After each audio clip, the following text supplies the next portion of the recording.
Comentando um pouquinho de Spawn Origens, volume 1. É, eu não gosto muito de anacronismo quando avaliam uma obra antiga com base nos parâmetros modernos. Mas também não gosto muito quando avaliam essa mesma obra tratando-a apenas como um mero produto de sua época, como fazem, por exemplo, com Spawn, reduzindo-o, às vezes, apenas como um mero quadrinho dos anos 90. Mas para além de todo aquele contexto histórico envolvendo a Image Comics e a bolha dos quadrinhos, existe aqui uma HQ que se sustenta por si só. É um quadrinho divertido, um quadrinho interessante, com bons personagens, designs incríveis e conceitos super interessantes. E como que funciona aqui? Nós temos Alcimos, o protagonista. Ele é traído pelos seus e morto. Então, por amor à esposa, ele faz um trato com um demônio chamado Malebolgia. E como nas histórias em que ocorre esse pacto com o diabo, as coisas não são tão fáceis quanto parecem, pois o Wall ele volta desmemoriado, com a noção de tempo completamente confusa, ele volta desnorteado e ainda volta com poderes e novas características que ele não compreende.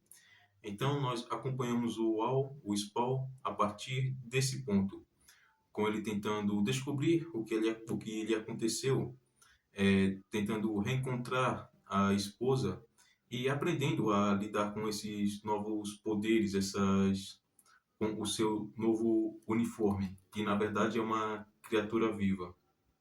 E se eu fosse citar alguns fatores negativos, seriam, por exemplo, a luta com o violador, que ela é praticamente off-screen, fora de tela, e alguns diálogos soam um tanto artificiais, como por exemplo quando o Al, disfarçado, vai visitar a Wanda.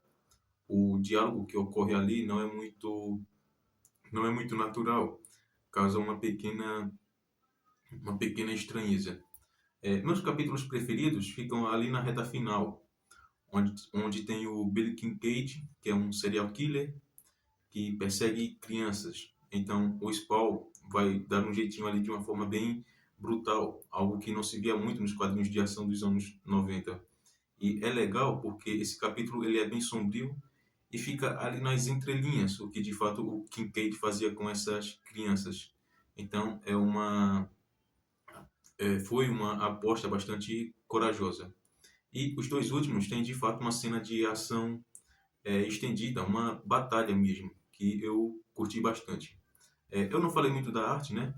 E a arte do Todd McFarlane é espetacular, dispensa apresentações.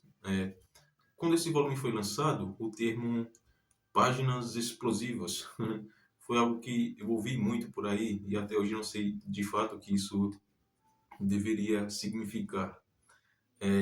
Cada página aqui praticamente dá um wallpaper.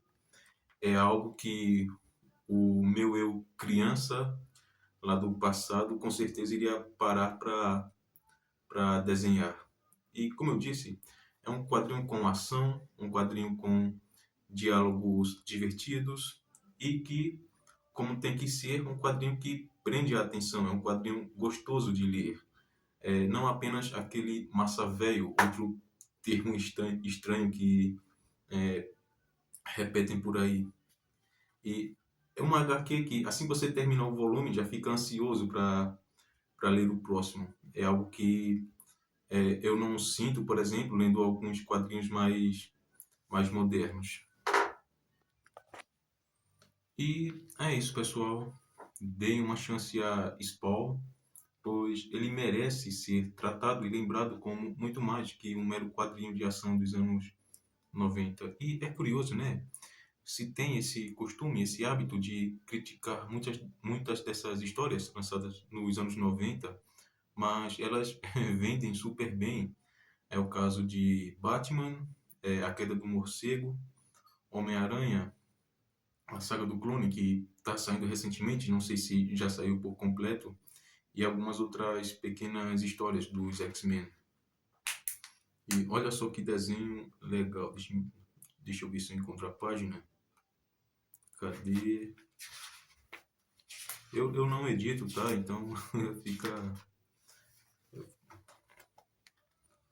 daqui. Ela daria um ótimo pôster também. E é isso, pessoal. Até a próxima. Pelo menos para as duas pessoas que ficaram até aqui.